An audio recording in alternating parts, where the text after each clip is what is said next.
Programming এর Bangla video টিউটোরিয়ালে আপনাদের সবাইকে স্বাগতম। আমি মোহাম্মদ শরীফ চৌধুরী। গত পর্বে আমি নেমওয়াই শর্ট দেখিয়েছিলাম এবং নেম শর্ট ফাংশন তৈরি করেছিলাম, যে নেম শর্ট। আজকের পর্বে আমি আইডি ওয়াই শর্টটা দেখাবো এবং আইডি শর্ট ফাংশনটা তৈরি করব। সো আইডি শর্টিং এর ক্ষেত্রে আমরা যে কাজটা করব, যে ইনপুট নিব এবং এরপর নেম শর্টের জায়গায় এখানে জাস্ট আমরা আইডি শর্ট ফাংশনটা কল করব। তারপর আউটপুট, ইনপুট সিস্টেমটা আগের মতোই, সো void.input আমরা ইউজ করব এবং আউটপুট যে সিস্টেমটা, সেখানে আমি বলেছিলাম যে যদি আমি আইডি ওয়াই শর্ট করি তাহলে প্রথমে আমাদেরকে আইডি দেখাবে, তারপর নেম, তারপরে সিজিপিএ। সো প্রথমে যদি আইডি দেখাতে চাই তাহলে প্রথমে %d আইডির জন্য, তারপর নেমের জন্য %s এবং তারপরে হচ্ছে সিজিপিএ। এবং সেজন্য প্রথমে আমাদের স্টুডেন্ট এখানে আইডি আসবে, তারপর আমরা এটাকে করলাম করে জাস্ট এখানে আমি দিয়ে দিলাম। সো কি হলো যে প্রথমে স্টুডেন্ট আইডি প্রিন্ট করবে, তারপর তার নেম, তারপরে তার সিজিপিএ। এভাবে আমরা আউটপুটটা প্রিন্ট করব। সো সেটা করতে পারি। আপাতত যেহেতু কোনো প্রকার চেঞ্জ করিনি, এখন আমরা চেঞ্জটা করব কোথায়? এই শর্টে। নেম শর্টের জায়গায় আমাদের এখানে জাস্ট হবে আইডি শর্ট। এবং আমরা এটা হচ্ছে বাবল শর্ট চালাচ্ছি।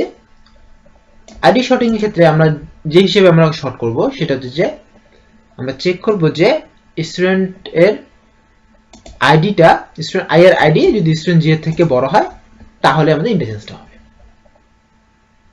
তাহলে আমরা কি করেছিলাম যে স্টুডেন্ট আইডি এর নেম এই জায়গায় আমাদের হবে এসআইডি। এটা যদি স্টুডেন্ট জি এর এসআইডি থেকে বড় হয় তাহলে আমাদের ইন্টারচেঞ্জটা হবে। তাহলে এতটুকু চেঞ্জ করলেই আমাদের গোটাটাই চেঞ্জ। এবং এটা কিভাবে হলো সেটা আপনারা যদি কোডটা দেখেন তাহলে বুঝতে পারবেন, সমস্যা হবে না।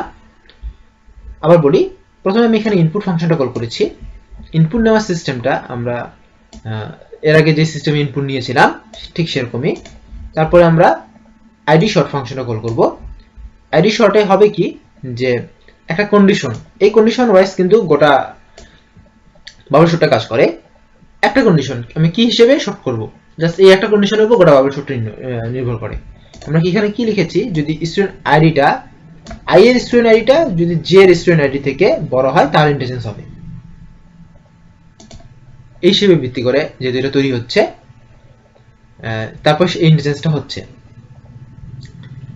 এখানে যদি আই এর মানটা বড় হয় ফলে যদি ইন্টারচেঞ্জ করি তাহলে এটা ক্রমান্বয়ে ছোট থেকে বড়তে যাবে। আবার যদি আই এরটা ছোট হওয়ার জন্য আমরা যদি ইন্টারচেঞ্জ করি তাহলে এটা বড় থেকে ছোট আসবে। এটাই হচ্ছে বাবল শর্টের প্রসেসটা, আসলে মূল টার্নিং পয়েন্ট বলতে পারেন। তারপর আমরা আউটপুট ফাংশনটা কল করেছি। এই আউটপুট ফাংশনটা হচ্ছে যে আমাদেরকে এই নতুন শর্টেড অবস্থায় যে আমাদের এটা আসবে সেটাকে আউটপুট দেবে জাস্ট। সো আমরা এবার এটাকে রান করব।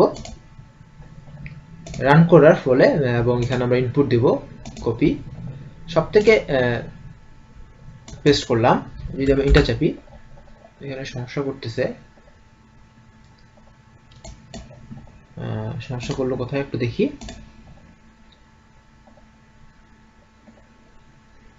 Student I dot SID, student I dot name, student I. Input যেহেতু সম্পূর্ণভাবে আমরা নিতে পারছি তো ইনপুটের সমস্যা নাই, আইডি শর্টের সমস্যা হতে পারে। ওহো সরি, আমাদের সমস্যা রয়েছে আইডি শর্টে।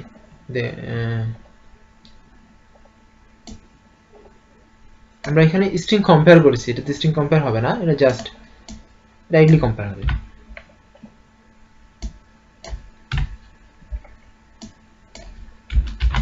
জাস্ট ডাইরেক্টলি কম্পেয়ার হবে যদি প্রথমটা বড় হয় তাহলে, কারণ আমরা স্ট্রিং না তো এটা। সো এবার আর কোনো সমস্যা করবে না। আপনারা এইভাবে জাস্ট ধরতে পারবেন যে যেহেতু ইনপুট নেওয়ার সময় কোনো সমস্যা করেনি তাহলে বাকি দূরত্ব সমস্যা। বাকি দুটোতে সমস্যা, আউটপুট যেহেতু শুরুতে প্রিন্ট করেনি, দেখুন এর আগেবার কিন্তু এই আউটপুটটা প্রিন্ট করেনি, তার মানে কি আউটপুট ফাংশনে আসেনি, মানে এই ফাংশনটাতে আসার আগেই সমস্যা হয়েছে। মাঝখানে একটা ফাংশনই রয়েছে, সেটা হচ্ছে ইনপুট ফাংশন, এই সরি আইডি শর্ট ফাংশন, এই ফাংশনের সমস্যা। এই ফাংশনের সমস্যা বলতে কি, এই কম্পেয়ারিং এ এইখানে সমস্যাটা হওয়ার কথা, কারণ আমাদের এই জায়গাটাতে এর আগে সমস্যা করেনি। সো এবার আমি যদি এটাকে রান করি, দেখুন শর্ট হয়ে গেছে। এই শর্টটা আপনারা ঠিক বুঝতে পারবেন না, কেন বুঝতে পারবেন না, কারণ এখানে আমাদের যে আইডিয়া দেওয়া হয়েছে সে এইভাবে কিন্তু প্রিন্ট করে ফেলেছে। আমরা এখানে সিরিয়ালে নিয়েছিলাম, আমি জাস্ট সিরিয়ালটা চেঞ্জ করে দেই, যেমন আমি এখানে তাহলে মাঝখানে একজন নেই, এখানে আমাদের এটা হলো 11 রোল। তবে এবার আমি এটাকে কপি করব, কপি করে এখানে যদি আমি পেস্ট করি, তাহলে আপনি দেখতে পারবেন যে শিখর সবার শেষে চলে এসেছে, তার মানে এটা শর্ট হয়ে গেছে আইডি ওয়াইজ।